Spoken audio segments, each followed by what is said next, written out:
cloud. There it is. Good. Good, good.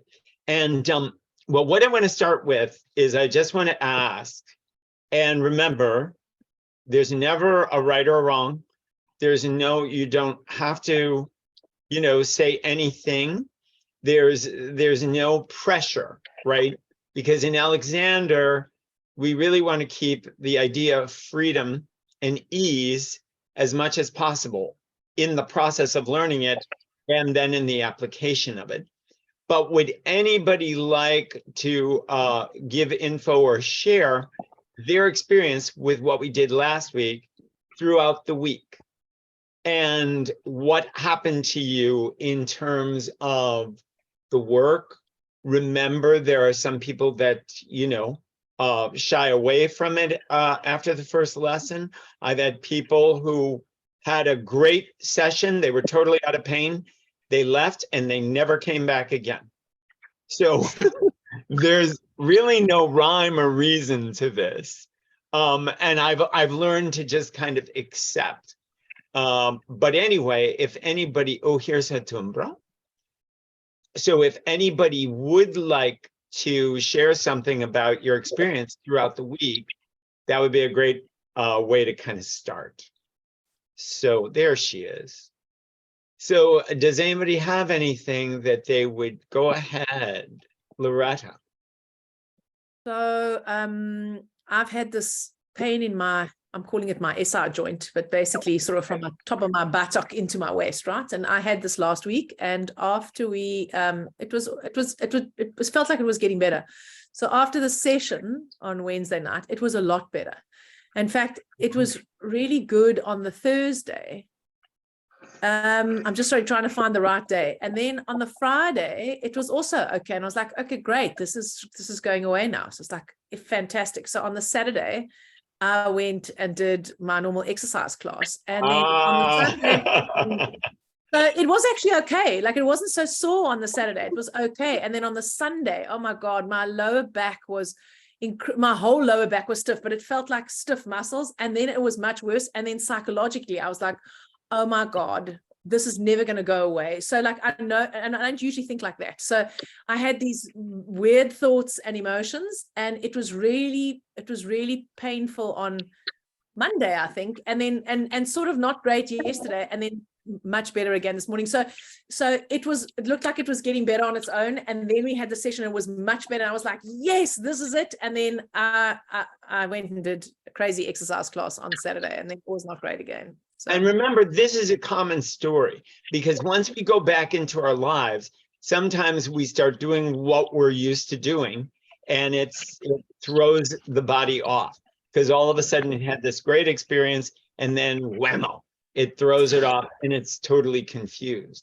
And so that's really, I think, a real success. And you were also able to work through it, right? And that it didn't freak you out. Because remember, some people, they get very freaked out and they feel like, oh my God, what's going on? What did we do? Did I ruin something, et cetera, et cetera. So that's a very good sign. And the thinking, like you shared with, oh my God, this is never going to get better, is generally where people go when they get worried. They always go to that place of, either this is not working, or it's never going to get better, or I did something wrong, or, oh, I'm so dumb. Why did I do X, Y, and Z? And the reality is, all of that is fine.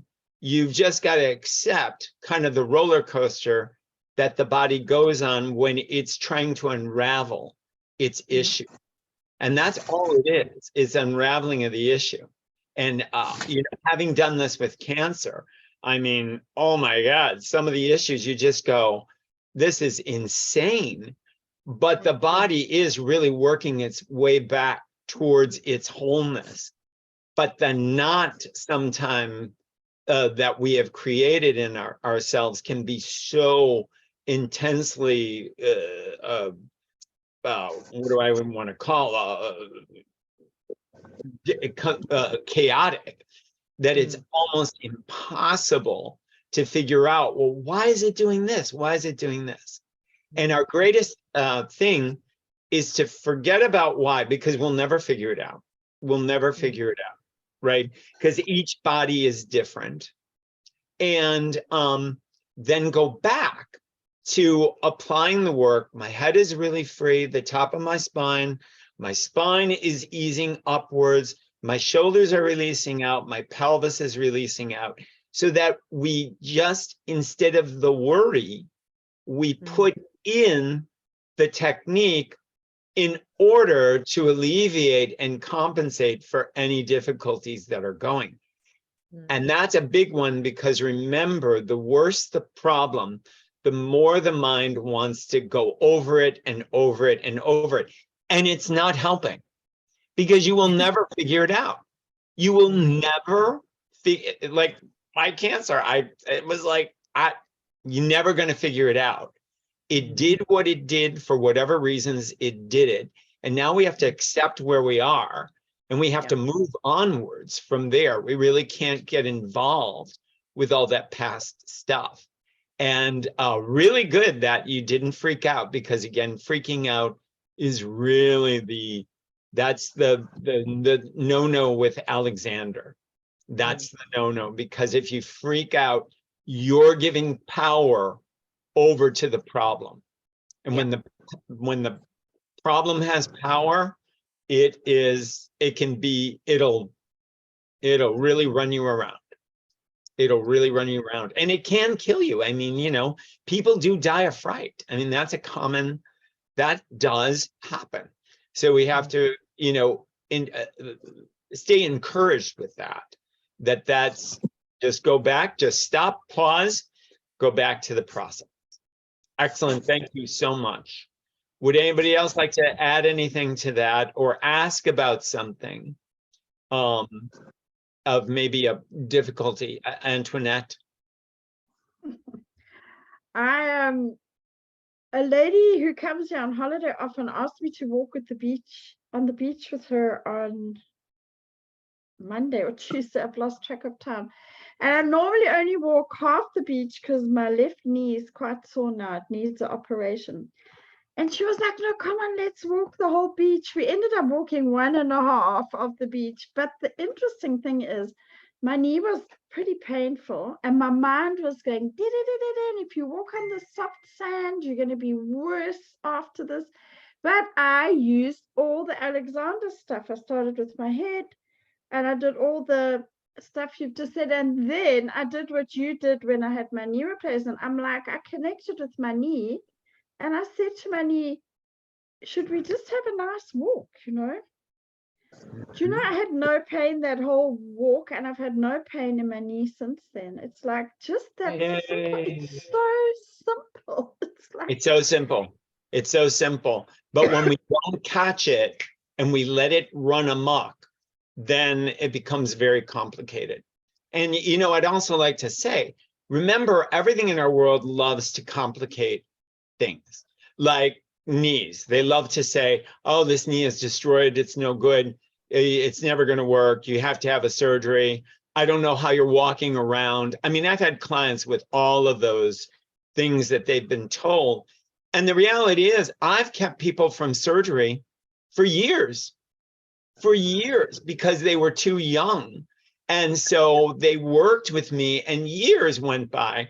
They had no problems until finally the knee that was it. And then they needed to do the surgery. But remember, with replacements, that's good, because the longer you can stave them off, the longer they will last, So that's, you want to be somewhere in your 60s before you're doing replacements, because you might have to have too many if you don't. So great. That's excellent. See, and again, that's another success. All right. Sorry, Kristen said she can't get on. She's trying to connect. Can you see her there? No. Okay, I'll have to try and talk her through it. Do you have the link? I sent her the link. Yeah, I do. She says she's on the link, but it's not working. Don't worry, I'll liaise with her. You can carry on. Okay, great. Great. All right, wonderful. Anybody else before we begin, before we continue? Yes, Jane. Hi, I think I'll just share that I wasn't thinking of this in terms of the Alexander, but I see it. I mean, this has been a very dramatic week in terms of people in my world. And I found myself being very easy in my body until I was in the pool the other day and I could feel the stress. I started stretching my right leg and I felt like I had pulled something.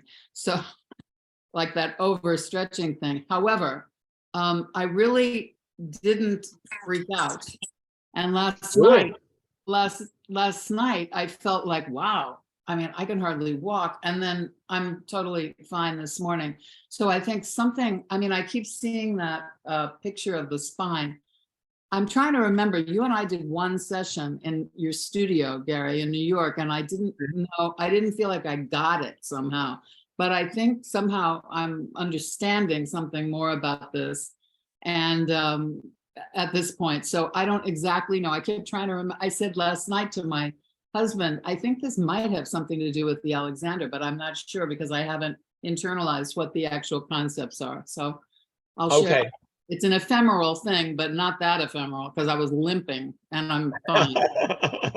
Well, there you go. There you go. And that's always proof in the pudding.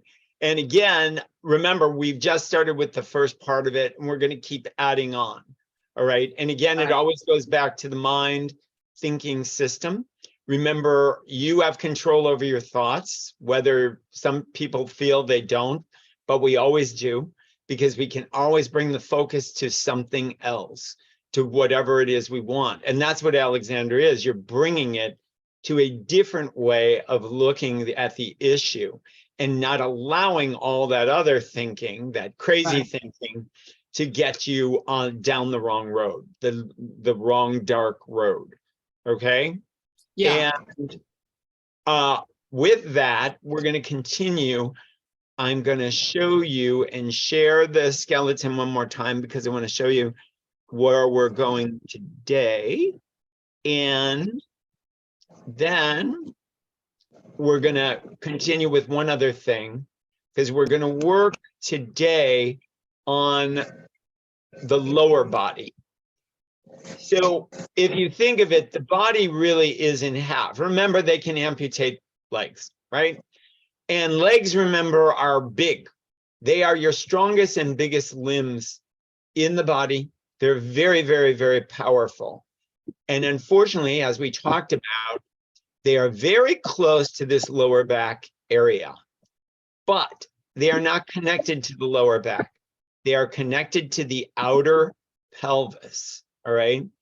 And these joints, the reason they get so bad, hip joints, right, or knee, is because people lock at the front of the body. The hip joint is in the front, right where the crease is when we sit. It must always be coming away from the joint. And the pelvis must always be relaxing away from the lower spine. If that is not going on, and the lower pelvis is very tight, like when we wear tight clothing, it's sucked in, or like a tight corset that people put on for exercise, it is pushing those bones inwards as opposed to allowing them to release outwards. Now, remember, it's an aid, and people do it, especially with weightlifting, right? They will use that as an aid, a brace, but it's not natural. It is not the way it really should be done. And of course, they're doing it to avoid injury, but probably they're afraid of injury because they're doing something wrong. All right, unless it's super, super heavy. That's a whole nother ballgame. And again, the legs go downward on this angle. So we have to remember that it's wider at the top and it's more narrow as you get to the knees. And that's why knees have problems, because knees are literally a bone resting on two bones, okay? We think of the joint as very complicated, but that's around the bones. The bones themselves are not connected to each other, and they are very simple. Literally, when you bend a knee, it just opens and closes. That's all it did. A straight leg, and then that's a bent leg. That's it. There's not a lot. The attachments are all on the outside of that, right? And then, of course, you have a little meniscus inside, which is just a pad. It's just helping to protect. So the thinking gets more challenging because look at how far down you are from the top, right? You are really close to the top. Shoulders are close to the top. Arms are close to the top. But these legs, once we get to the knee and the lower leg, they're very far away. Okay, now you're going from New York to LA as opposed to New York to Chicago. All right. And that's why most people in aging, the legs are the first to go. The joints of the legs and or the legs themselves and or the balance system. Okay. Because the balance system, remember, is very keyed from the foot going all the way up to the top, and actually balances in the eardrum. It's all the way up at the top. If those are not coordinating, there can't be balance. And people unknowingly are losing their balance throughout their life, and they're unaware. Because one thing about balance is if you don't work on it, you will eventually lose it as time goes on. So when we see somebody who's clumsy or a klutz or trips a lot or falls, remember that's already loss of balance. And you can be young when that's going on. You can be young, right? And it never gets righted in the system. So of course, as we age, it will only get worse, okay? And the joints of the legs, remember, are always moving away from the pelvis to the knee. The knee is the leader of all movement when you're bending, okay? And unless you're a ballerina, the toes then lead, right? Or a dancer, the toes can lead. But in regular life, the knee leads first. Always, always. All bending, walking, sitting, it doesn't matter what activity, it's knee first. And the knee should do nothing but release and let go. Whereas when you've seen people with pain in their knees, that's not what happens. And that's why arthritis loves to attack those joints, both this one and the hip joint, okay?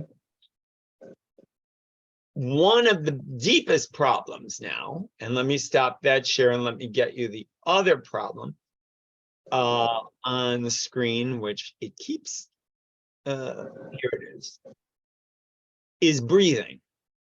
Okay, and I'm going to explain why breathing becomes a problem. Let me get this share. Come back and forth. Here it is. Breathing happens, again, most people think it happens in the lungs, which yes, the lungs receive the air. Okay, so let me start with, many people think the lungs make the air come in. That is incorrect.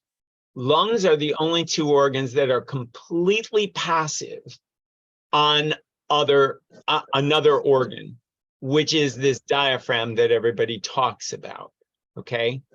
This is a side view on the left, and this is a front view on the right, okay? The diaphragm, Kristen made it, here she is. And she should be coming in. So Kristen, don't worry, we'll recap. The diaphragm has a very funny, it's a very funny muscular organ system. And as a matter of fact, depending upon what you read, they will classify it as muscle or organ or muscle organ. I just call it a muscle organ. If you see this arrow here on the left, that's the apex of it. And it goes from your spine where it attaches all the way to the sternum at the front of the rib cage. And remember, it completely separates everything in your upper rib cage from your lower. All right. Now you would think, oh, well, that's an upper activity, right? But it's really not, because the diaphragm slowly releases downward and flattens and gets all of the organs to go down all the way to the bottom of the pelvis, which is right where the lower back and the hip joint is occurring. So if you are not a good breather in terms of day-to-day activity, you can rest assured that your lower back and or hip joints are tight, okay? And in consequence to that, people believe there's such a thing as a straight leg. And as I showed you, there's no straightness in the leg. These are going at angles. There's really no straight leg. Straighten your legs, that's it. And where do most people try to straighten them is from the knee.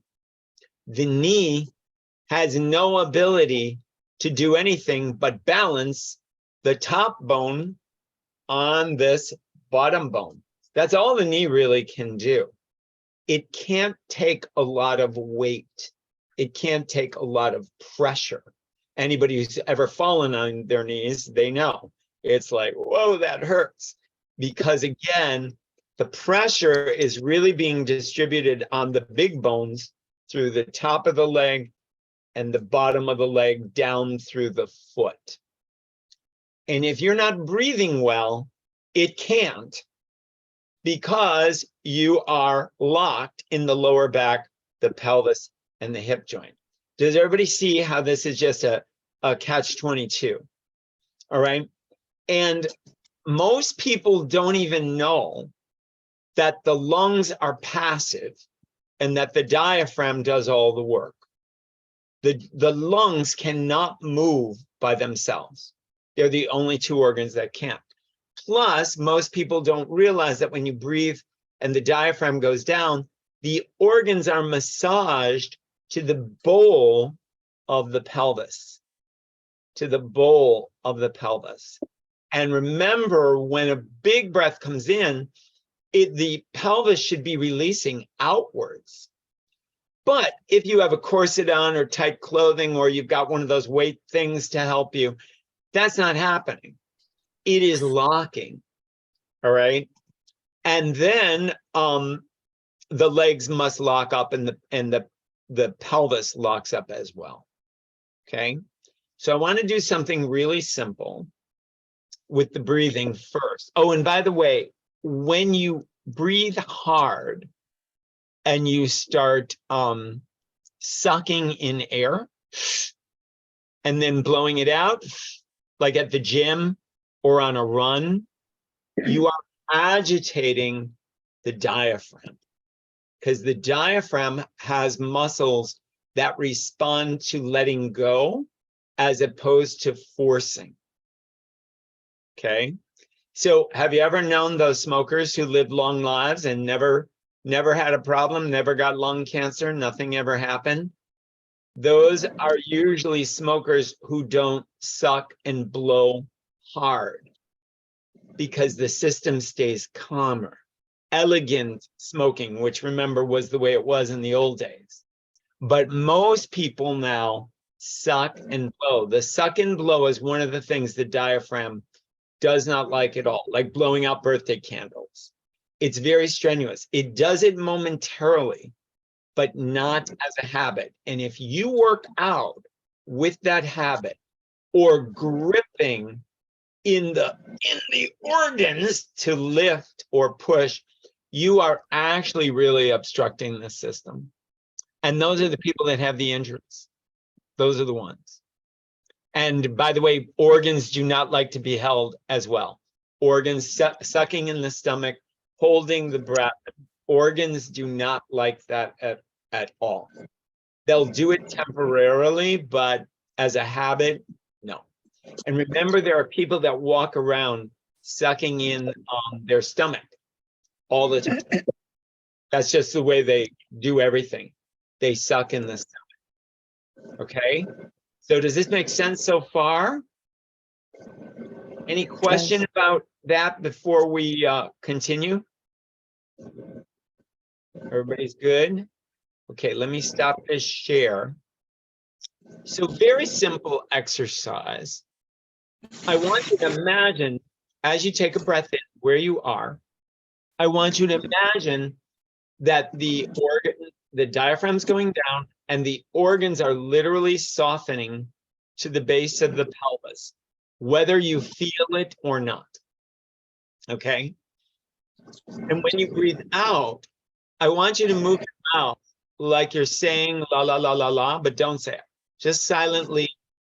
And I want you to wait until you have the desire to breathe back in through your nose, kind of like what we did on the floor. Relax the organs, open the pelvis, and then silent la la la on the out. Yes, Loretta.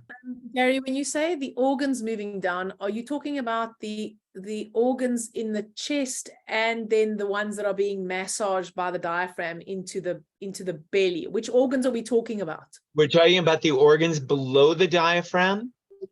But Okay. yes, when we do breathe, the lungs at the top are massaging the upper organs. Okay? But we don't have to move the rib cage in order to do that. It happens all by itself internally. So in answer to your question, they're all moving, but the ones we really want to look at are the ones below the diaphragm, below. Those are the ones that most people get messed up with. Okay? And just take another breath in through the nose. Easy, and then la la la la la la. And remember, those are cleansing for the organs. And what you really want to imagine is going all the way down to the bowl of the pelvis. And the pelvis opens as it goes down. And if you can, think of your legs releasing away as the breath goes in. They go away from the pelvis. The pelvis widens and the legs move away.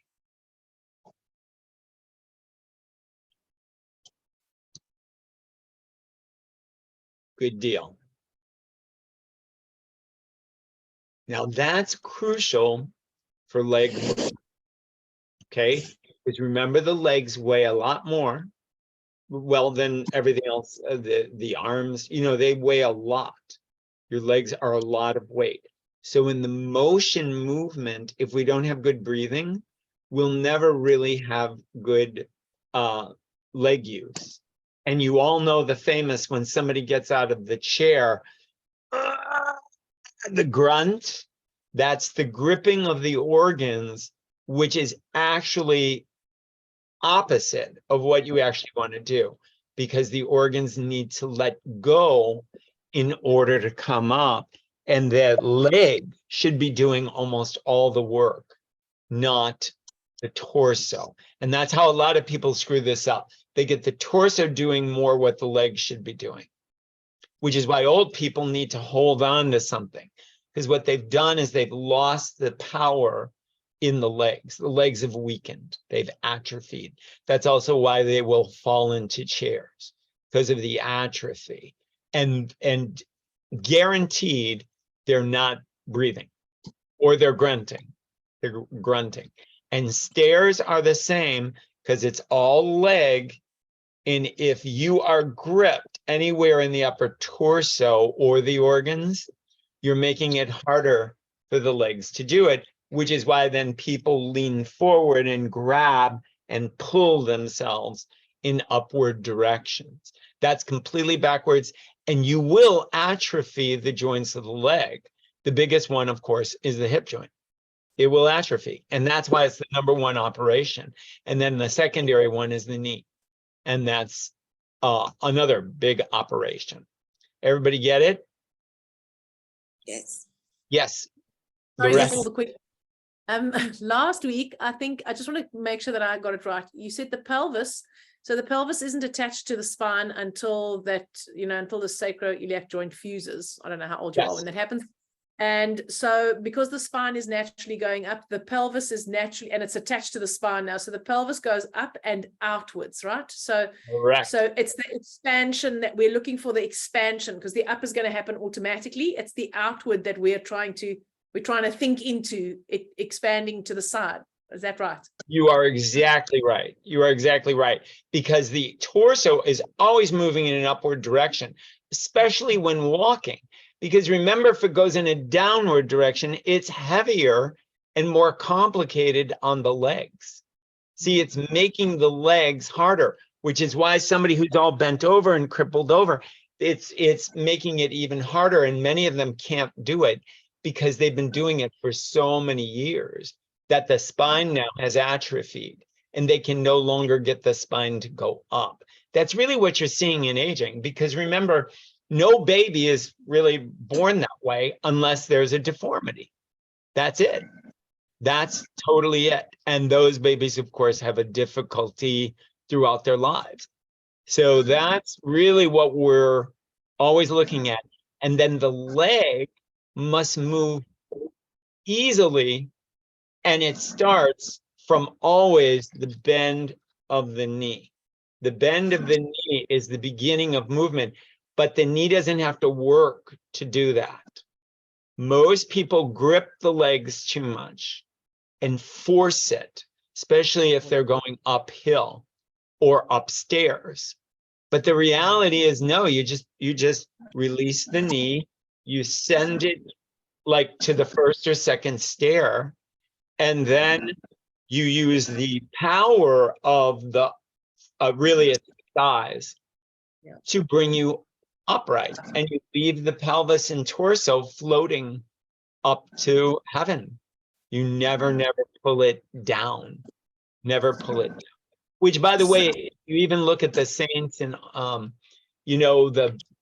all the ecclesiastic or angelic, they're always up. They're always very up and light. And then if you look at the demonic, they're always very crippled over and down, because that is atrophy. The good witch and the bad witch in The Wizard of Oz. I mean, that's a prime example, which is really because the distortion does mean you are thinking in an improper way. See what I mean? That's where we get all these things from. You're thinking in an improper way, and evil is an improper way that distorts because somebody's hiding something or intimidating someone or doing something. And therein is, how this all becomes part of the paradigm. And then people imitate. Did you have another question, Loretta? Sorry, last one. So if you get lower back pain, so if people get backache when they run or they walk, even from walking, that can be either because they're not breathing properly during the activity, and that's what's causing the tightening in the pelvis and the lower back, right? Correct. It could just be the breathing, or it could be a combination of certain things where they're misusing they may be gripping the lower back to go forward. A lot of people do that, especially there's people who lead with the pelvis, which is, you never lead with the pelvis. But if you watch runway models, they do. They lead with the pelvis, and it's not natural to the body. because of course we shouldn't be showing the outfit. That's their job. That's also why they fall a lot. Have you ever seen how they, well, they're in those heels too, which doesn't help anything. Crazy. But yeah, it's crazy. It's crazy. So you're square on. Oh, and let me show you on Blanche while I've got you all here, because then we're going to go to the floor. The pelvis and head spine always are going in the up, as Loretta said. But when the leg moves away and the knee is allowing it to bend forward, remember, this stays up until such time that you have gotten on this leg, and then you allow it to the knee to unbend. So first it's a bend, and then an unbend, and then a bend, and an unbend. That's all you're doing. So always in walking, there's a split second where you are standing still on one leg. And then when you stand still on that one, the other bends forward, goes forward. You glide through onto it, and then you stand again. So it's stand, bend, stand, bend. And some people remember they take too big of step. If they overstep, that can be a problem for both the pelvis and the lower back. For both the pelvis and the lower back. Those are usually those really fast people that want to get somewhere. But you lose endurance. You lose endurance. And remember, your step is your step. And I'll go through that when we stand up. Okay?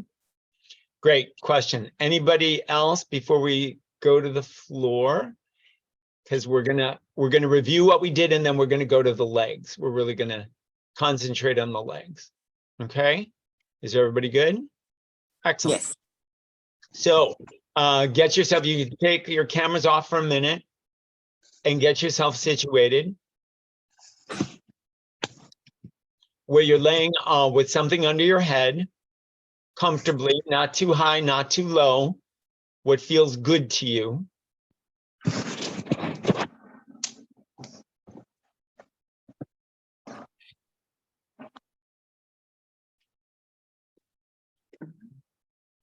And you are on the back, and your knees are bent so that the knees are pointed toward the ceiling and the feet are flat, either on the bed or the floor or wherever you are.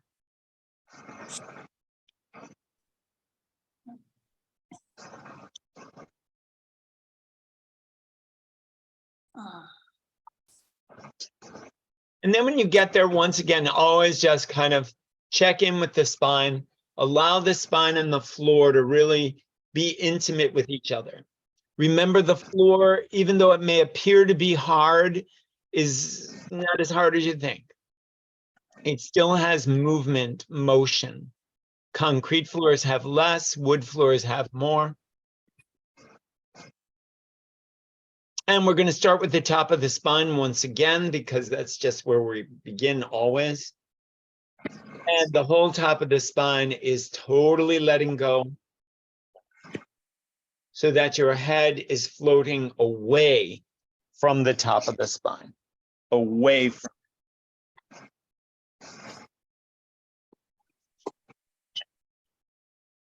And remember, the muscles are letting go in the front, sides, and back of the spine.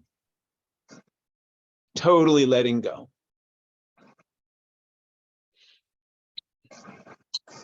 Always remember, if you need a little more space, you can wiggle the spine around. You can move the pelvis further away from you if you like. Whatever feels right.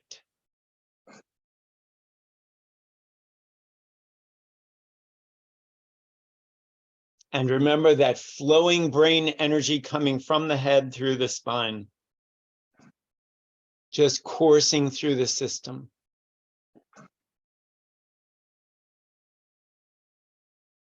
Good. Then we go to the shoulders. Remember, the shoulders are widening away from each other.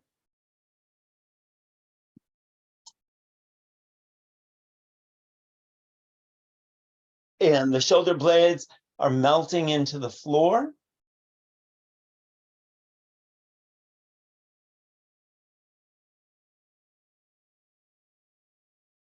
Arms are just releasing either on your body or off your body.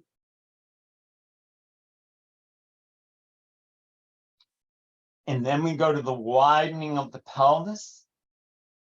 And as we just talked about, moving away from that spine, no matter what.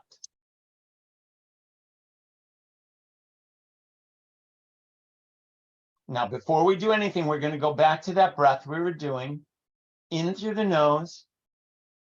Feel or sense or think of the organs being massaged down to the pelvis, pelvis widening. And then do your silent la la la la la. And think of everything floating back, only to feel the next breath going down and the organs going into the bowl of the pelvis. And then the breath out. Now, throughout everything we're going to do with the legs, you want to try to keep the breath going. You want to keep it moving.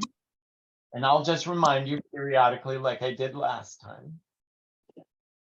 But now we want to think of the legs. Okay? Starting from, we're going to take the right leg first, from the hip joint up to the knee, and then from that knee all the way down to the foot, which is going into the floor or the bed. And I want you to think of this leg. The energy of the brain shoots off. It's called the sciatic nerve, but we'll call it the sciatic brain. Shoots off. And that consciousness goes all the way down through to the foot. And to be honest, it goes into the floor as well.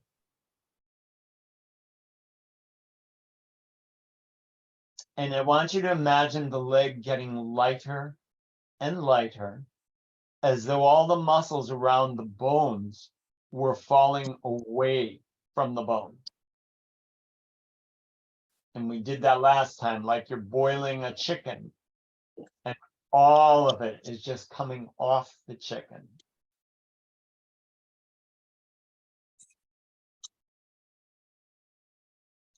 And as you do that with the right leg, feel free to kind of just move it very small and see if you can let go, like the leg could almost fall, but you don't allow it to fall. But it almost feels a little quivery.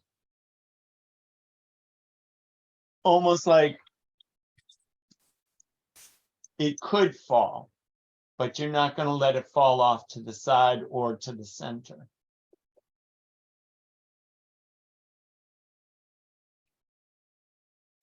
Great. And then I still want you to think of the leg as light. I want you to think of that leg as going straight down onto the floor or the bed, where now it is quote unquote what they call straight, but it's really not straight.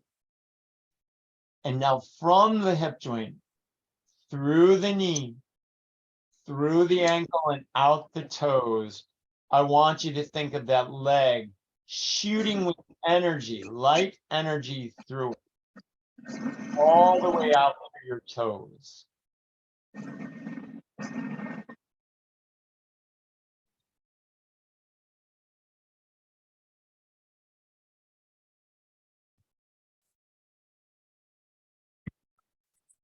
And then when you're ready, I want you to rock that right leg back and forth, right to left, starting from the foot, and just kind of like you're jiggling it. It doesn't have to be big, unless you want it to be big, but like jiggling it. And as you are jiggling it, it is literally moving away from the pelvis. it's going toward the wall opposite the leg. In fact, it's going completely opposite the wall that your head is going towards. Your head is going one way, but your right leg is going the opposite way.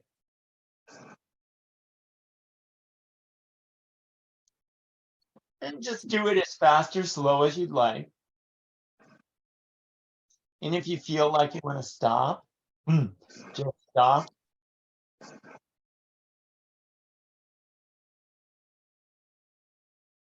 Great.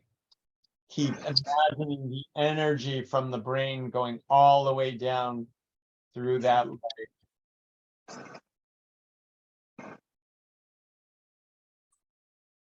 And then I want you to bounce the knee upwards and then drop it back down. Like bend and then drop it. I want you to do that in a real floppy, lazy, non-muscular way. Almost like plastic, just like you have no control.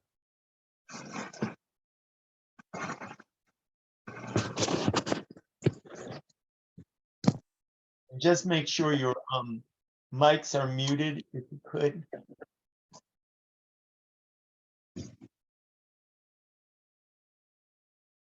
Excellent.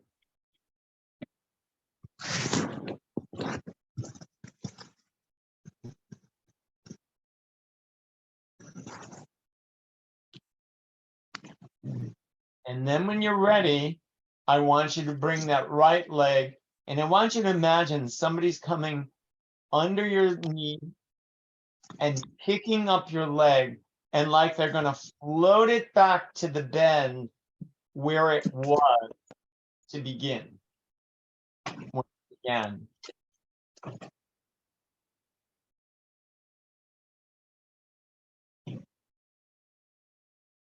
And then I want you to notice if you feel something different with one leg versus the other. The leg we did versus the leg we did not do.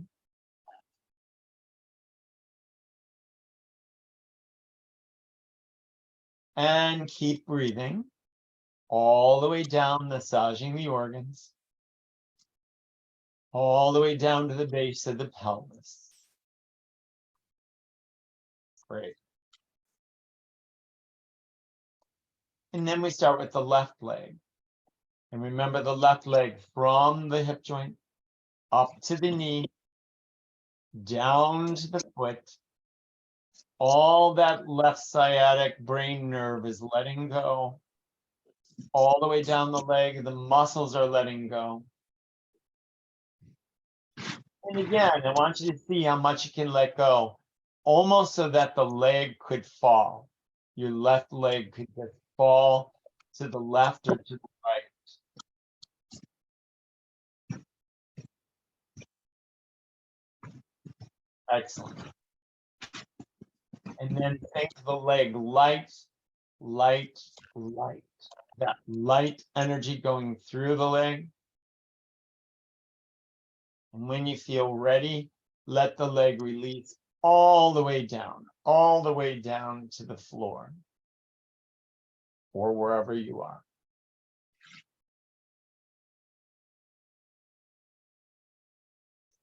And as you get there, you're breathing once again and just reminding yourself that from that hip joint through that knee, through that foot is just drifting away from your torso. It's like it doesn't belong to your torso anymore.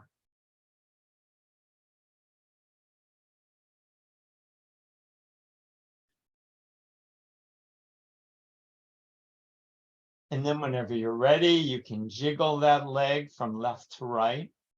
And with every jiggle, it's releasing away from the pelvis. It's going in a different direction.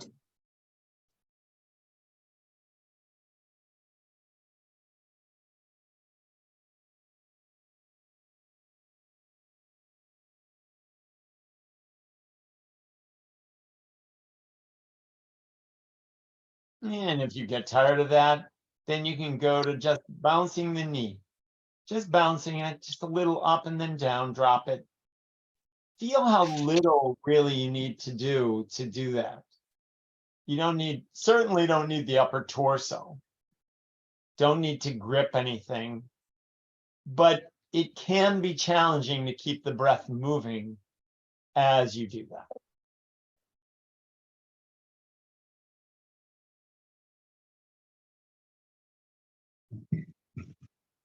Keep that sense of lightness going through the leg.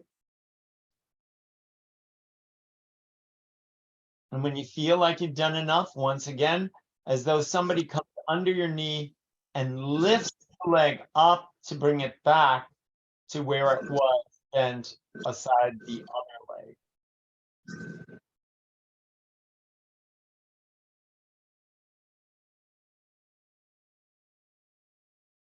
Breathing all the way down to the pelvis, letting the organs relax and massage down there. Lower back is wide and easy, pelvis is wide and easy, and the legs are just reaching away from your torso. And some of you may even feel like a rush or a tingling.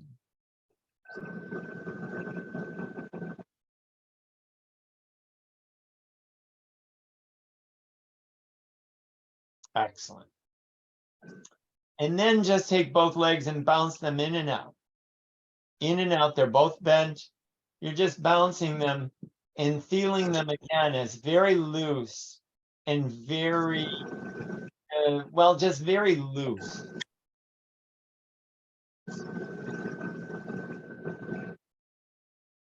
Great.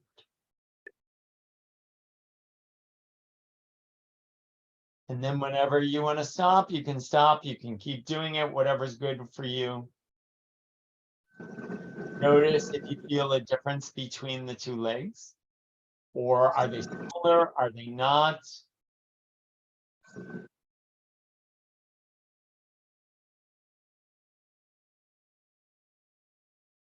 And then when you are ready, like we did last time, dropping the legs to the right or to the left to go on the side in order to roll up.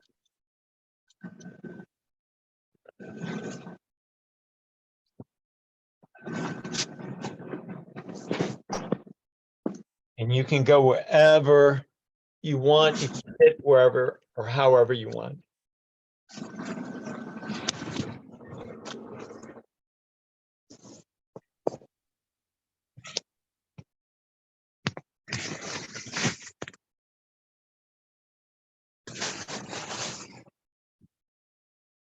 Good.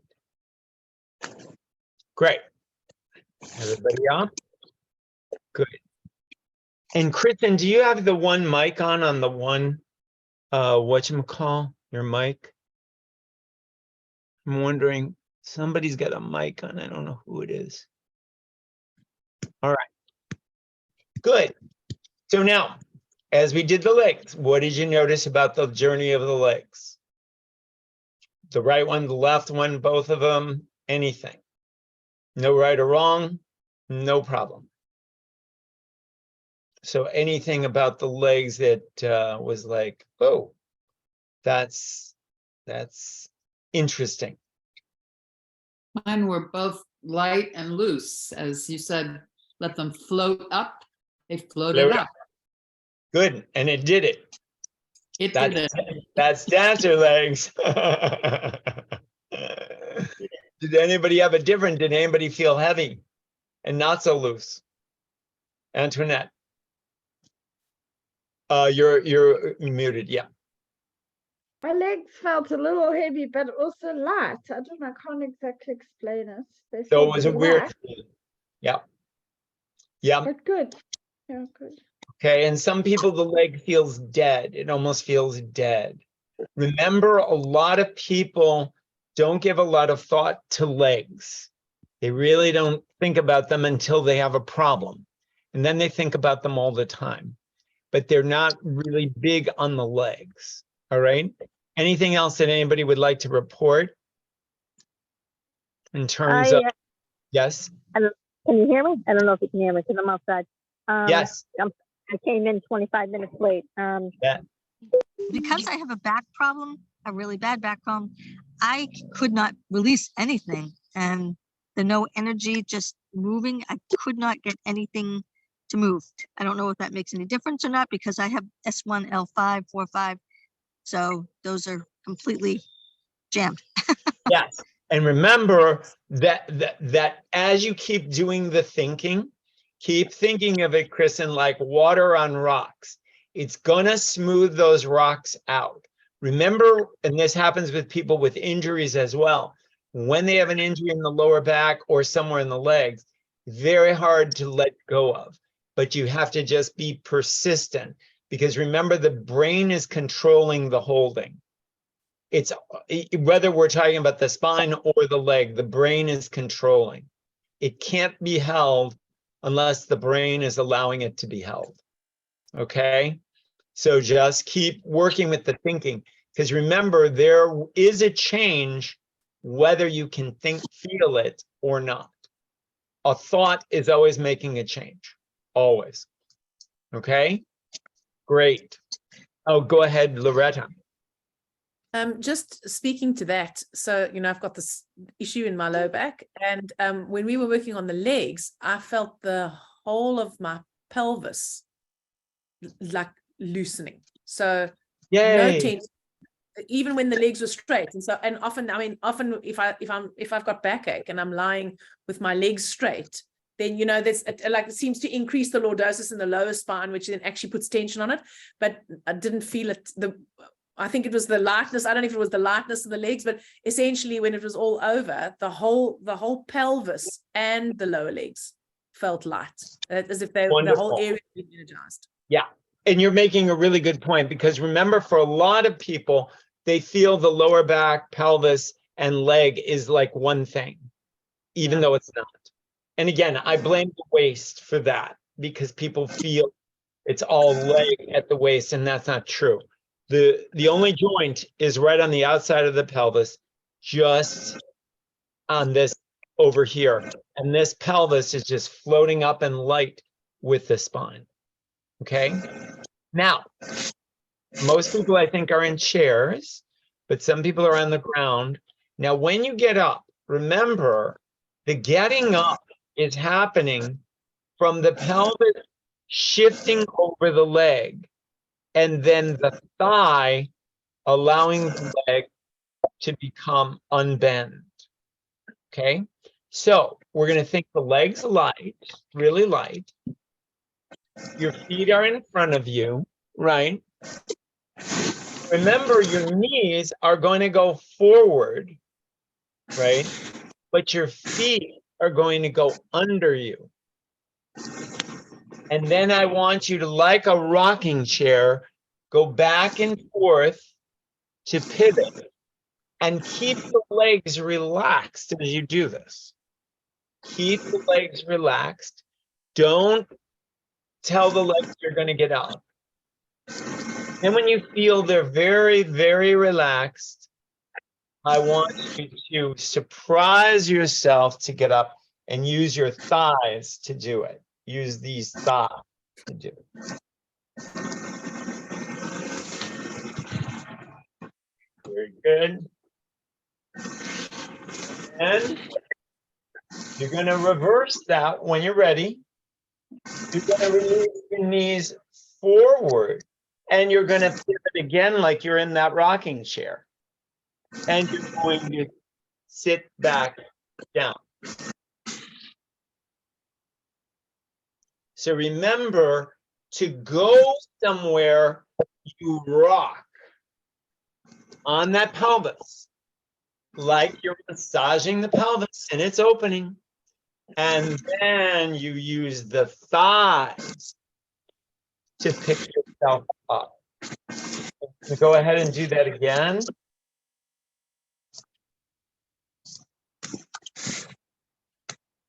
And remember, when you sit back down, knees go first, but you must pivot. Pelvis pivots in order to sit back down, so we're not falling.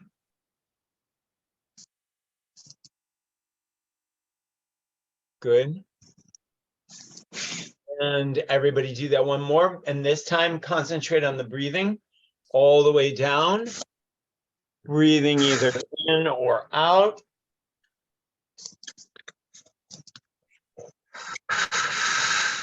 Beautiful. And when you're ready to sit back down, release the knees. Yeah, and Jane, when you sit down, don't sit down quite so hard. Think of it more control, and those thighs are engaged. Thighs.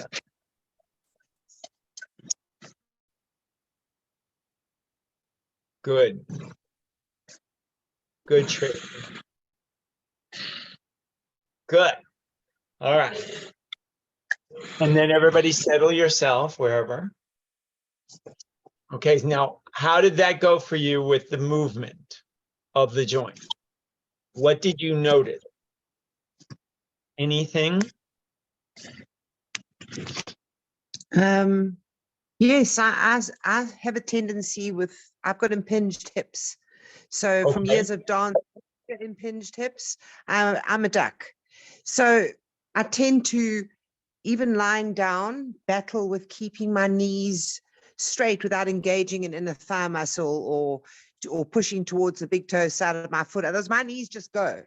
So There you with this motion of keeping myself completely parallel, there's such an ease to this. But I think, how do I keep myself completely parallel? Because my hips want to go another way.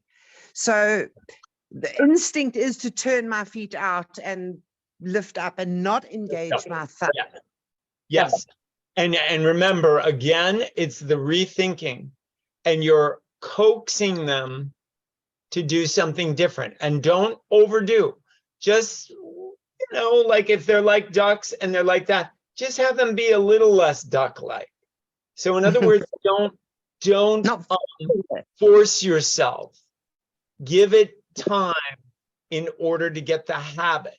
Remember, sitting and standing, it's one of the last things a small child learns, by the way, because remember, having the confidence to have the chair behind you, that's takes kids a long time. But it's very complicated, and you're exercising all the joints in the legs, a hip, knee, and then ankles are also doing it, and the feet are even having to take more pressure and balance you. Okay? feel easeful. Pardon? It's a very easeful way of doing it when you are parallel and you think about it and you're mindful of it. Yes. It's to be mindful of it. Yeah. Yes. And you do have to reprogram the system. It is a habit, and it's got to be reprogrammed. Just like there are people who walk with the feet out. I Right. do. And again, you want to change that, because remember, eventually the balance will start to pay a price. The balance will Well, start to pay a price. my hip do it. So you can tie my big toes together and the whole leg will still turn out from the hip. Right. So for me, it's natural. I'm a duck. Yeah. I'm a natural duck. Yeah. Yes. I have to think about keeping it parallel. Yeah. To think about keeping it parallel. And remember, with all habits of the body, thought is the key.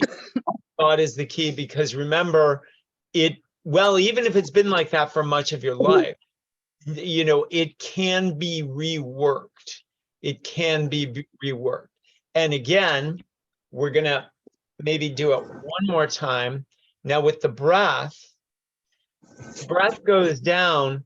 You shouldn't feel, see, I can do it with the voice, because most people, they grip.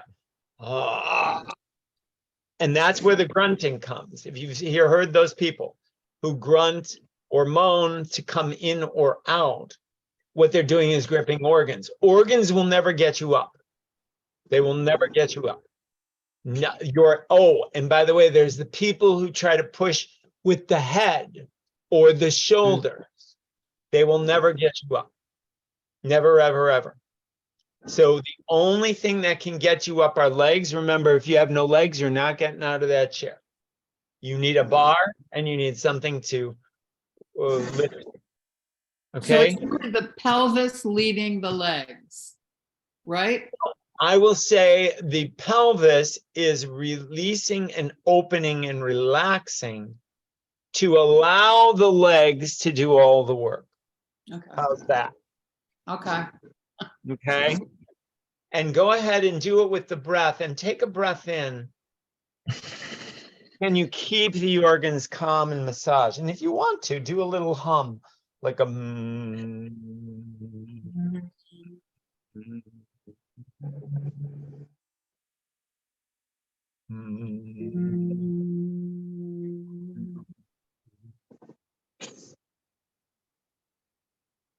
That's right. So we don't get any, none of that grunting. Which, by the way, the act of grunting makes the body think it has to work harder than it needs to. And that becomes a habit. And you may know people that always work too hard. Always. They're always exhausted by the end of it. Because they're inefficient. They're inefficient. Okay. But then they become programmed to think that that's necessary. Hard work is the only way to do it. Hard work. And if you've ever seen somebody move a grand piano, they do it like they're lifting a baby, you know, because they better do it well because they don't want to screw up that grand piano. And it's amazing. They do it, they use their bodies and they do it so beautifully and so calm, like there's no big deal going on. All right. Any other questions or any other observations about that? The coming up or the use of the leg? This may be a little off the subject, but what do you think of CrossFit? You're talking about not clutching, you know, that CrossFit, the heavy weightlifting, and people do tend to, you know, hold themselves at the pelvis. Again, it's not the equipment, it's how it's used. Okay. Just like chairs, there's really no bad chairs, there's just badly used chairs. Right. You know what I mean? Yeah. So there are chairs that are less, you know, less. Yes. Yeah, they're less easy, but everything is workable. Everything is workable. Okay. Now remember, this is bending, right? All we're doing is bending. And if we had no chair and the chair were gone, right, then I would simply be releasing all the way to the floor to either sit on the floor or scrub it or do whatever I need to do down there. Okay, so that's almost all activity you have, right? Because life is a series of bends and sits. Remember, sitting is a big thing that we do during the day. But then we have standing. Okay. Now standing, and I'm going to show you on me first. In standing, the legs should always be about hip joint apart. Okay. They should never be wide and away unless you're doing exercise, yoga, ballet, right? They should always be within this region here. And as we just discussed with Tracy, the feet should really not be too far away. They should try to go in the direction that you're facing. Okay? And you're always facing a direction, always. So if everybody could stand up and do that, and whether I can see you or not, you just look to me.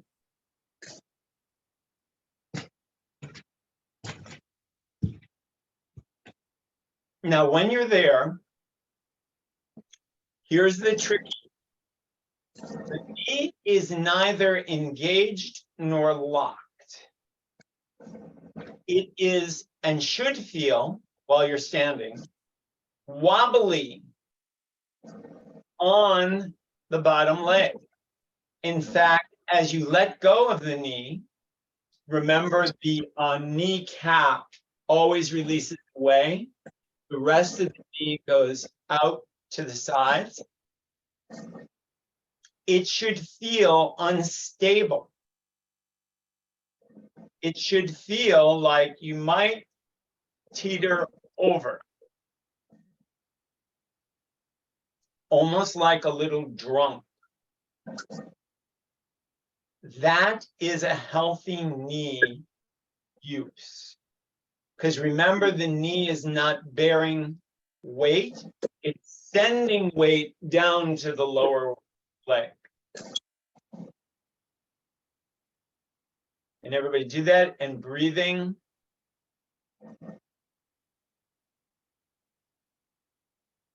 Excellent. And then I want you to shift from one leg and bend one knee, and then shift to the other leg and bend the other. And just kind of go back and forth. And it should feel a little cha-cha-cha. There's no big. The torso is just gliding on those legs. That's all it's doing. The hip joints are just opening up and letting go. Pelvis, lower back, all letting go. Yeah. Great. Now, we'll talk about this when I get done. We'll go a little further. Now, I want you to release one knee and the foot off the floor and place it in front of you. Just one leg, doesn't matter which one. And then just stay there. And then look down and look at how far the leg went. That is a step. Okay? And it shouldn't be much more than, maybe half your foot size in between the front leg and the back leg. And if you want to, go ahead and take a couple of steps so that you feel through the feet. Now remember, the knee bends and releases. And then you stand on it as easily as possible to go to the next leg. The back, lower back, and hip have nothing to do. They just go along. Remember, they're really going up to the ceiling. They're relaxed up to the ceiling. They are not involved in the movement. Totally uninvolved. Shoulders have nothing to do. You can keep taking little walks. And you're breathing. You're breathing through that torso and allowing those organs to massage downward and back up. Massage down and back up. And then if you want to continue walking, feel free. And if you want to sit and take a break, feel free to do that.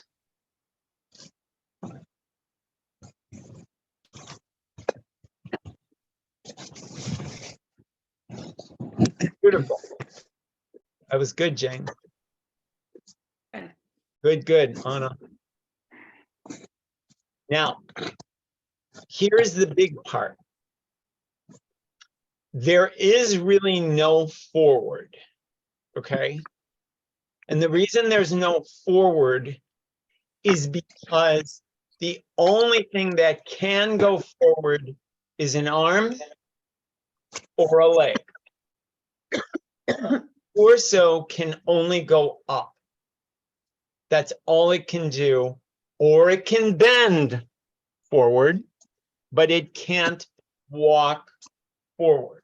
It's got to stay up. If it walks forward, you are a cripple. Remember, that's this routine. Okay? And again, old people have, it's been many years for them to get there.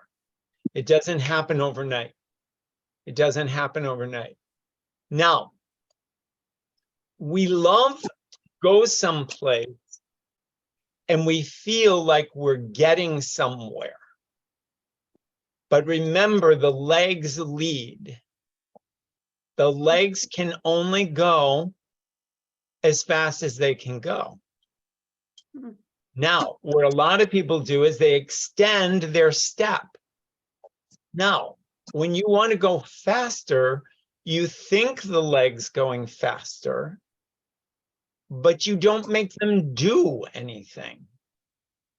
So it's like with my arm, if I want to go faster, I just think it, but I have to let go more to go faster. If I don't let go more, it won't work. Same with the legs. If I don't let go more, they will not go faster. It's not possible because the joints have to be more mobile. And then, of course, the breath, because you're going faster, must breathe faster as well, because you're moving faster. So you have to relax those organs even faster to take full breaths. Most people don't, and they start cheating breath up to the top, which then, of course, is going to get the joints at the bottom very unhappy. Because remember, the faster you move, walking, the more oxygen the joints need. They must have more oxygen. And that's why people get cramps and all kinds of issues or spasm, because there's not enough either fluid and or breath that's keeping it going. It needs more oxygen. Does everybody get this? Okay. Any questions about any of that in terms of what we just did, or if you're having an issue or something that's not working? We're good? Now, I have a oh, wait, yes. Gary. Sorry, Go I was going ahead. to ask about the breath. So you say that we so we're continually, when we're breathing, no matter what we're doing, we're continually thinking about this, lowering the diaphragm to massage the organs into the pelvis, right? To the So best if of I'm your walking ability. slowly, Yeah. right. If I'm walking slowly, then I'm doing that slowly. But if I start running, let's just say, then I've still got to think of dropping the diaphragm and massaging the organs, but I've just got to do it more quickly. So what happens then when we exert ourselves, then we start breathing with the upper chest, and then we're no longer releasing the diaphragm. That's the mistake, right? That's Am I the big right? mistake. And that's where the body starts getting tight and pushes. Yeah. I Yeah, see it. then that's why you maybe get your shoulders start aching when you run, or you get That's a right. pain in your neck, or something Right. happens. Or you feel chest. your shoulders start going up because of it's because of the breathing, essentially. So if you keep on focusing on that breathing, moving that diaphragm down and just moving the diaphragm quicker, basically, then Yes. you're keeping all of this still, but you've got more movement in the legs, so they're moving faster. That's what you mean by, you got to think of moving them faster. You got to think of moving your legs faster and Think of moving them, right? Okay. You don't push them. Okay. You see what I mean? Because then when you push them, and if you look at great runners who do like those long runs, the ones that win all the time, that's what they're doing. Yeah. Have you ever seen after like a 26-mile run, they come through like they did nothing. Right. And they're not even out of breath. The ambulances are for all the other people who are, don't know what they're doing. They're gasping for air. But the ones who know what they're doing, they're really opening the body. They're letting the body be light. And they're really letting that air just come through them. They They're also have yeah. bodies that seem to be right for running. I mean, I think there is such a thing as, Oh yeah, there are bodies that are better equipped for it. I Yeah. would absolutely agree. But the people all behind them are pushing. yeah, And definitely. they're the ones that are in big trouble. As a matter of fact, if people knew the amount of surgeries and injuries after a marathon, most people would never do it again. Right. I mean, I mentioned last week that I have had hip surgeries, and it's from, I used to run just to, for the aerobic thing. And I was just like, this is not. And after my surgery, the doctor said, okay, you can do everything. Now that I was back to working out, he said, you can do everything except run.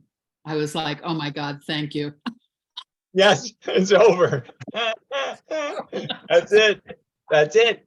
Because again, the body can't handle it. Yes, Tracy.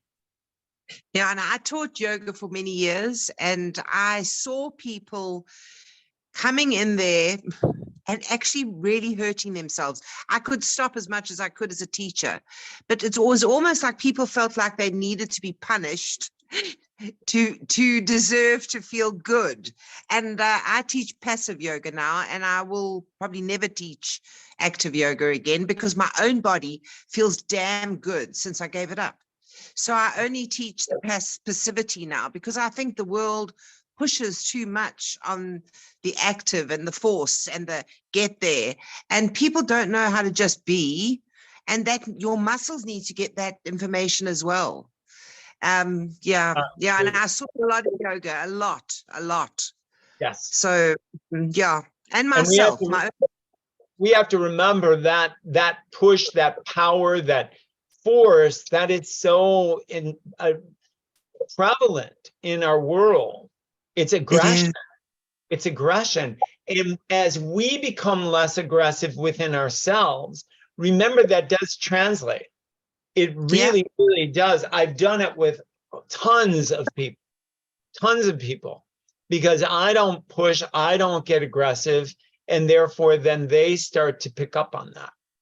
So remember, we're always sharing energy. We're always sharing energy, and walk. And by the way, you're either some form of standing, walking, sitting, bending. That's most of your day. It's some form of one of those in every activity. And when people stand at like a sink to do dishes, whoa, I mean, they really start getting aggressive. It's all like the legs stiffen. It's unbelievable because all of a sudden they're attacking those dishes. You know what I mean? And again, just try it out. Even if you're just rinsing them to put in a dishwasher. I mean, people get like crazy in their upper bodies and stiffen in their legs to do a very simple, dangerous activity. It's really not dangerous, but There are a lot of counters that are at a very bad height too. That's right. I wasn't so aware of that, but we just moved and I suddenly was like, wow, what's happening? And I realized the counter's the wrong height. It's the wrong height. So then you have to use yourself even better. Yeah. See, like the worse the thing on the outside, the better you have to use yourself on the inside. That's really the trick. The worse the chair, the better you have to sit. The worse the counter, the better you have to stand at it. The worse the thing, the worse the car. The worse the car, the tinier the car, the more compact, the better you have to use yourself. And that's where most people, they fight it. And if you fight it, you will lose. You will lose. Because remember, the object is not going to go with you. Right. It's always going to, So it's kind of like really martial arts in your life. You know what I mean? In that you're really balancing and utilizing yourself, and your opponent is all the objects around you. Reaching for shelves, reaching high. I mean, people, and how many people fall off of, you know, a little step stool or something because they're doing it so badly. That's why they have accidents. As a matter of fact, an accident means you're inefficient. Falling up the stairs, falling down the stairs, it doesn't matter what it is. There's an inefficiency. And stairs, remember, which we really can't do, the balance mechanism, because the stair is going, let's say, down, right? Or it's going up, doesn't really matter. You can't go with it. If I'm going up the stairs, I can't push this forward. If I'm going down the stairs, I can't slump this down because I'm throwing the balance of the system off. So it's really like maintaining yourself like a king or queen, very up.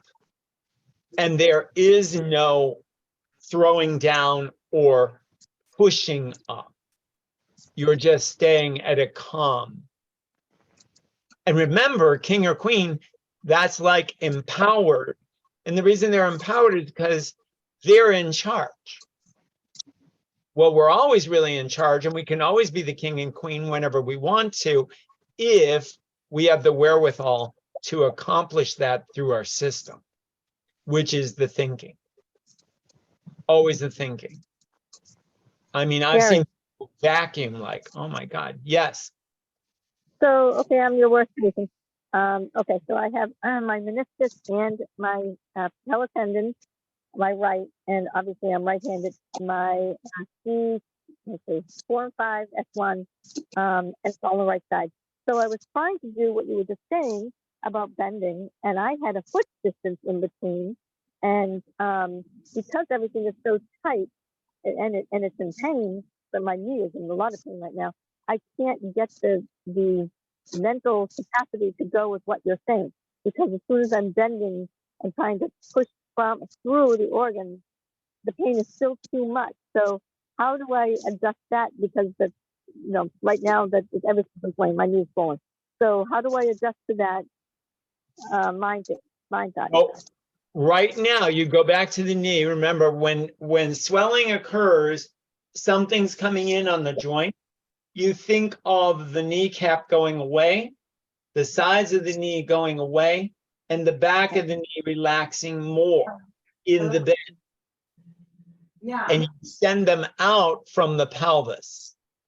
Like if you're cross-legged, you send them out. If you're seated, you send them out away from you. See, it's just like an injury. You've got to give it more space. More space. And remember, there's no end to your imagination in terms of thinking of the release. When somebody has arthritis, you just got to think way deeper, because the swelling has really, overwhelmed the system. So that's all you can do. And then once again, you go slow. If you bend it, so you go slow in the release of it, and you're looking for no pain. You always know you're doing it right when there's less pain. You're always going in the right direction. That's really it. But again, a lot of us get caught up in the pain. What I tell people to do is stop. Like even when I'm with somebody and they're like, oh, I go, stop. We don't need to go. Just stay here for a second. Let's see why that's happening. Let's figure it out. Because remember, you can always figure it out. Something is clenched, and you already know that the back holds an issue. So you already know that in that area, I got to really let go. Injuries, remember, it's just like, terrified animals. You've got to really be kind. You've got to really be gentle. You cannot force anything. If you do, they're going to freak out. That's all they're going to do. So think of it with those joints like a terrified animal. You're really, really going to be super gentle, super kind. And remember, most of us would do it with an animal or a baby easy. But some of us are not that patient with ourselves. With ourselves, we're like, no, do it. You know, I want it now. And it's like, no, because it's got damage. It's got issue. Does that make sense, Kristen? Yeah. And gentle. I find in general, most people are too aggressive with themselves, just way too aggressive. I've seen people comb their hair and I go, oh my God. You know, it's like, oh my God. You know, are you going to rip it out of your head? But again, they're in a rush. They feel like they've got to do more. They just feel that way. And like Tracy said about the yoga people, there are some people, they go at the yoga or the movement or whatever, like they're, you know, out at war. They're doing war, you know, and it's crazy. It's crazy. So more gentle. And now what we added in is more deeply the breathing. If the breathing goes, the body cannot oxygenate the joint that needs it the most. That's it. That's the hardest one. Going up steps, if you watch yourself going up steps, most people stop breathing. They stop it. And you need more breath when you go upstairs. And if you're carrying something, you need even more than that. And most people, when they go up, they hold everything and then they race up. That's what they do. That's what they do. And going down, I've been blessed, you know, with the brain cancer. Is brain cancer a blessing? Yes, because I lost my depth perception of down. So when I would go, it would feel like I was going to fly forward. Don't ask me why. So I would just have to slow it down, really just sense where I was. And then as I would go off the step, I would have to convince my brain, no, only the foot is going down. Nothing else is going down, just the foot. And then once the foot would go, I would bend the other leg and then the other leg. And I didn't, because I had gotten into too much of a habit of going this way, because I live in a 4 flights, and that brain cancer was like, no. If we do that, we're going to fall. And so I had to learn to really rework that. And it's slow. It's slow going. And I still have trouble with that. Still have to work on it. Because I lost that part of the, you know, the brain. You lose parts of the ability. All right. Gary, can I say? Yeah. Yeah, it might not be imperative, but I went to massage school, and what we did each class, and I did this for 9 months, is I could let go of each body part, and because you had to release in order for somebody to work on you, you had to release that part, which is really interesting as you're talking about it. And we did Tai Chi also to move around the table, use your energy around the table, not muscle it. So that's why I had a problem. I muscled everything. So and whenever you get a massage, I haven't done them in years, but I try to let go of that part so the person can work on it. So is that to have the same idea? It's really the similar idea. And remember, you want to start, as you get better and better, thinking in the terms of the whole body letting go. So that even doing something simple like picking up this glass case that I don't grip. Some people, remember, they grip their feet, they grip their knees just to pick up a glass case that's very, very light. So you're going to find that we overwork. Watch somebody cut something. They look like they're sawing through a tree. You know what I mean? And again, if the knife is sharp, you just do the motion. That's it. But again, and exercise is the worst because everybody feels like they want to get better by doing it harder. And that's really not it. And then you got to look at the exercise. If I'm lifting something with my arms, Most people, you don't have to do that much. Most people are like, no, no, no, no, no. The muscle gets stronger by doing the least and the amount that you're supposed to do. Let the weight do all the work and you just go with it. And you should feel good by the end of it. If you feel sore, you may have done too much, which is okay, but you don't want to be hurt. That's really what you're looking for. Great form, great form. And hey, I see it at the gym with people with trainers. And it's like, oh my God, I would never let that person do that because they obviously have issues in their body. They shouldn't be doing that. And the trainer is making them do it. You see? So we have to be careful with that whole idea like, oh, they know. No. Physical therapists, some of them are atrocities. Atrocities. You know, I had one woman, they injured her. She was in worse shape after the physical therapy than before.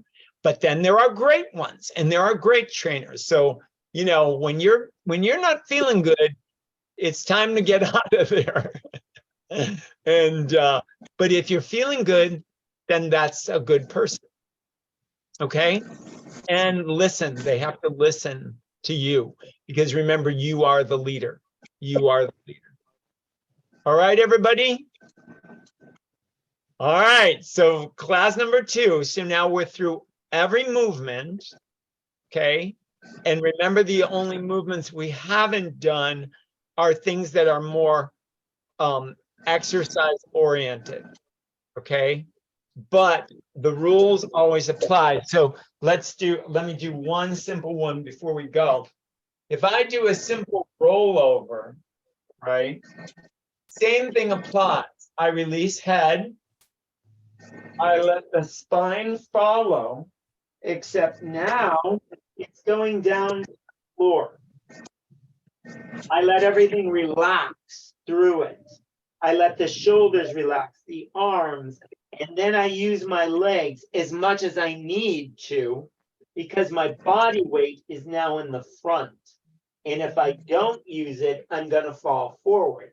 So every exercise is just a version of what we have already done. It's just that, remember, we can't go through the gazillion exercises that exist. And there are many. There are many. Okay? All right. And then I'll have more surprises for class number 3. Thank you. Thank Thank you. This was great. Thanks so Enjoy much. it. Oh, Barry. if you need the recording, just contact Antoinette. She'll have it. Thanks so Okay? much. Okay. Thank you so You. much. Thank you so much. Good to Thank see you, you. Gary. Thank you very much. Have a good week. All right. Bye-bye. Bye-bye. Yes. Bye. Bye, Bye. Gary. Thank you.